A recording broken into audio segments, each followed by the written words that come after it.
Halo semua, di video kali ini saya akan mengerjakan ujian tengah semester mata kuliah pemrograman Web 2. Sebelum itu, izinkan saya untuk memperkenalkan diri. Perkenalkan, nama saya Iwayan Nugida Freelantara dengan NIM 2303020086. Adapun materi yang akan saya bahas itu konsep penting dalam pengembangan aplikasi web menggunakan PHP. Selanjutnya, kita akan mendalami framework Laravel, termasuk fitur-fitur unggulannya yang mempermudah proses pengembangan. Kita juga akan mengenal komponen admin LTE yang sering digunakan untuk membuat antarmuka administrasi yang menarik dan responsif.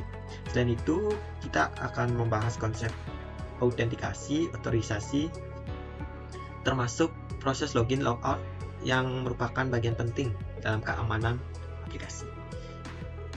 Selanjutnya kita juga akan mempelajari bagaimana melakukan operasi CRUD atau create, read, update, dan delete di Laravel 11. Dan terakhir, sesi ini akan diakhiri dengan praktik instalasi Laravel 11. Baik, selanjutnya yang pertama ada konsep framework PHP. Saya akan membahas konsep framework PHP.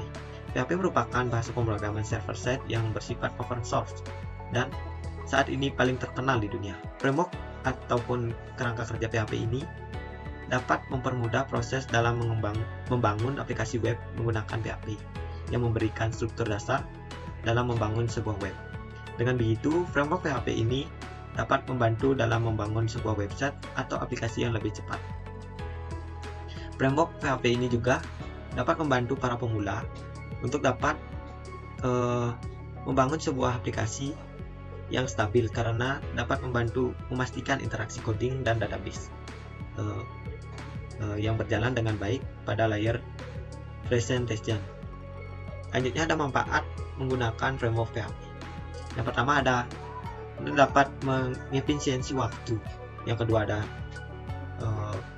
stabil dengan struktur yang jelas. Yang ketiga yaitu menyediakan alat dan pustaka yang membuatnya lebih mudah bagi pembangun pemula untuk membangun aplikasi yang stabil. Selanjutnya yaitu jenis-jenis framework PHP. Yang pertama ada Laravel, Falcon, Cat PHP, Symfony. Selanjutnya ada The Zen Framework, framework CordelKitner.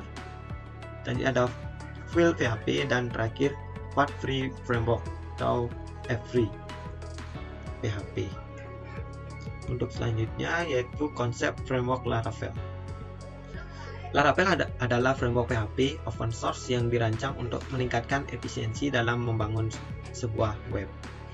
Dengan modularitas yang kuat, Laravel memanfaatkan keunggulan PHP, bahasa pemrograman dinamis, untuk mempercepat, mengamankan, dan menyederhanakan proses pengembangan. Laravel menyediakan berbagai alat dan sumber daya yang lengkap untuk membangun aplikasi PHP. Ekosistemnya didukung oleh paket dan extension yang kompatibel, membuatnya semakin populer di kalangan pengembang. Keunggulan menggunakan Laravel yaitu mempercepat waktu pengembangan. Yang kedua ada pengelolaan sumber daya yang mudah. Yang ketiga yaitu performa yang baik. Selanjutnya penerapan prinsip keamanan OWASP. Dan terakhir kode yang lebih sedikit, yaitu yang pertama Elephant WRM, yang kedua ada Artisan CLI, yang ketiga ada arsitektur MVC, dan yang terakhir ada paginasi otomatis. Selanjutnya yang akan dibahas yaitu konsep autentikasi, otorisasi, login, dan logout. Autentikasi dan otorisasi adalah dua pilar utama dalam keamanan sistem. Autentikasi memastikan bahwa pengguna adalah siapa yang mereka klaim, sementara otorisasi menentukan apa yang boleh mereka lakukan. Login dan logout adalah praktik operasional yang mengelola akses pengguna ke sistem, memastikan bahwa sesi dikelola dengan aman. Kombinasi dari semua elemen ini penting untuk melindungi data sensitif dan menjaga integritas sistem. Autentikasi adalah proses untuk memverifikasi identitas pengguna. Otorisasi adalah proses yang dilakukan setelah autentikasi untuk menentukan apakah pengguna yang telah terverifikasi memiliki akses. Selanjutnya ada login. Login adalah tindakan pengguna untuk mengakses sistem dengan memasukkan kredensial autentikasi. Otorisasi logout adalah proses mengakhiri sesi pengguna dalam aplikasi atau sistem. Baik, untuk membahas selanjutnya yaitu CRUD di Laravel 11. CRUD yang merupakan singkatan dari Create, Read, Update, dan Delete merupakan operasi fundamental dalam manajemen data yang diimplementasikan secara efisien menggunakan Laravel 11. Sini create di mana data baru ditambah ke dalam database melalui rute post yang ditangani oleh mode store dalam controller. Yang kedua, read yang melibatkan pengambilan dan penampilan data dari database. Selanjutnya ada update, yaitu pengguna dapat memodifikasi data yang ada. Yang terakhir ada delete, menangani menghapus data di mana rute delete mengarah ke metode destroy dalam controller. Untuk selanjutnya yaitu kita melakukan instalasi Laravel 11.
Baik, itu tadi proses instalasi Laravel 11. Jika ada kekeliruan, saya mohon maaf. Untuk video kali ini saya cukupkan. Saya ucapkan terima kasih.